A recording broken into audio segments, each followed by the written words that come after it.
On apprenait uniquement par des questions que les enfants ne s'étaient pas posées eux-mêmes. Les gens qui faisaient exactement la même chose que nous, mais malheureusement sans titre, sans carte de visite, ont dû je m'appelle Luc Arens, je suis né en 1948. J'ai commencé par des études d'enseignant dans ce qu'on appelait à l'époque une école normale, l'école normale Saint-Thomas à Bruxelles, chez les frères des écoles chrétiennes. À l'Institut central des cadres, j'ai étudié la dynamique du groupe. Et donc je me suis alors vraiment rapidement spécialisé en pédagogie religieuse. Pédagogie, ça c'est ma formation de base. Religieuse, c'est ma conviction que je mettais avec cela. Plus tard, j'ai fait l'école supérieure de pédagogie à Bruxelles. Je me suis très vite investi dans le milieu étudiant de l'animation à la foi. À l'époque, on ne faisait pas beaucoup de différence entre le domaine, comme on le fait maintenant, entre le domaine catéchétique et le domaine de l'enseignement religieux.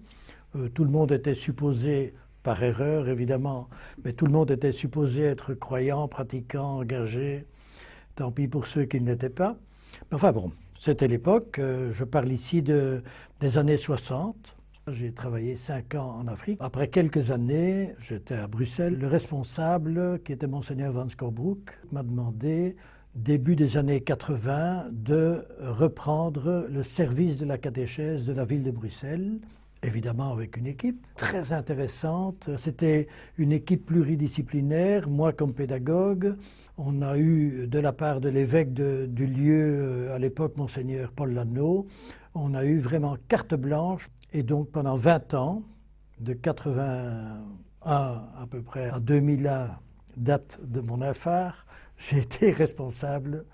Alors là, je fais un carré relationnel qui, dans mon sens, est vraiment, en tout cas pour ma trajectoire, vital pour moi.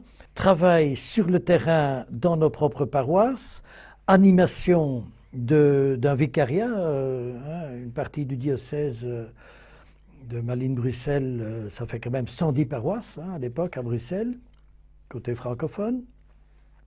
En même temps, on enseignait et on faisait de la recherche avec tous les collègues à Lumen Vitae. Alors, si je cite quelques noms, puisque ce sont des archives pour l'histoire de la catéchèse, André Faution, Philippe Bach, Pierre Moulon-Bernard, Chantal van der Planck, Marie-Adèle Verreek, et bien sûr, j'avais eu comme prof, et puis comme partenaire, j'ai donné cours avec elle, Marie-Carmel Plissard. Et puis le quatrième pôle du carré, c'était que, entre autres par Lumen Vitae, il y avait une maison d'édition reconnue, donc on pouvait aussi publier avec le service de la catéchèse et les publications de Lumen Vitae, on pouvait non seulement former les gens, mais on pouvait également les outiller. Années 60, années 70, années 80, c'était à 85% des dames qui faisaient la catéchèse.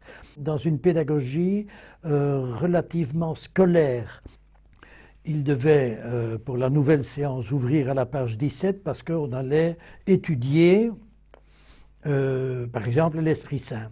À la semaine suivante, puisque normalement c'était toutes les semaines, ils étudiaient la Pentecôte. Certains avaient déjà oublié l'Esprit Saint par rapport à la Pentecôte. Enfin bon, on voit un peu le problème quand on travaille de manière linéaire, c'est-à-dire un chapitre, et puis un autre, et puis un autre. Ça, c'est une pédagogie linéaire. Nous avons prôné évidemment une pédagogie spiralaire. Et puis, il y a eu une grande échéance, c'était 1997. On apprend que Rome va sortir un nouveau directoire général de la catéchèse. Donc ça, c'est normatif, c'est pour le monde entier. Et on a vu, avec grand plaisir, on l'a d'ailleurs dit dans une conférence de presse, que énormément de nos recherches, de nos hypothèses de travail étaient repris. De quoi s'agit-il? Avec le service de la catéchèse de Bruxelles, donc depuis les années 80, toutes nos recherches tournent autour de ce qu'on a appelé la catéchèse de cheminement. La vie est un cheminement et la catéchèse, c'est une mission essentielle de l'Église qui est celui de accompagner, susciter évidemment, mais surtout accompagner le cheminement de foi des personnes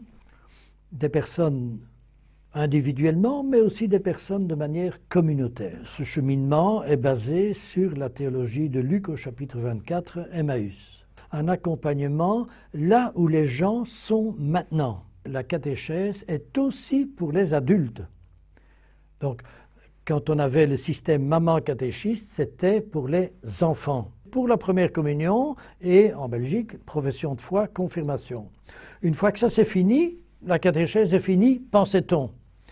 Donc, nous, dans notre travail, notre recherche et notre animation, prenant donc l'idée de catéchèse de cheminement, la catéchèse, c'est depuis qu'on peut un peu réfléchir jusqu'au moment, jusqu'à quand on veut, jusqu'au moment final. La catéchèse en soi ne s'arrête jamais, puisqu'elle est animation de la foi.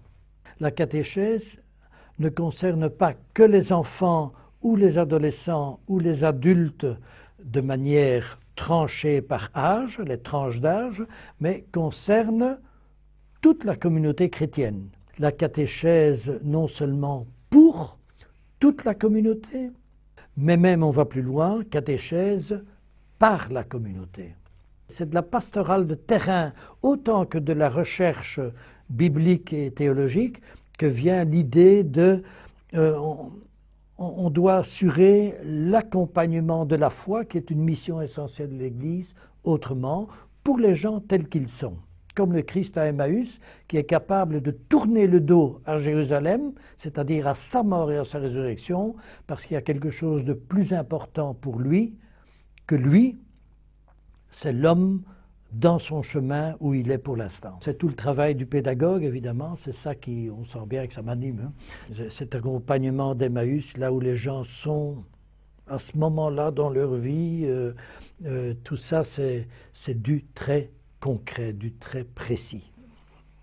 La catéchèse est partout en fait, dans une vie communautaire, dans une vie chrétienne. Découvrez tous nos rushs à propos de l'histoire de la catéchèse et du catéchuménat en Belgique francophone. Vous trouverez plus d'1 heure d'interviews par acteur, filmées sur fond vert, en vue d'études, de réalisation d'autres vidéos ou par simple curiosité.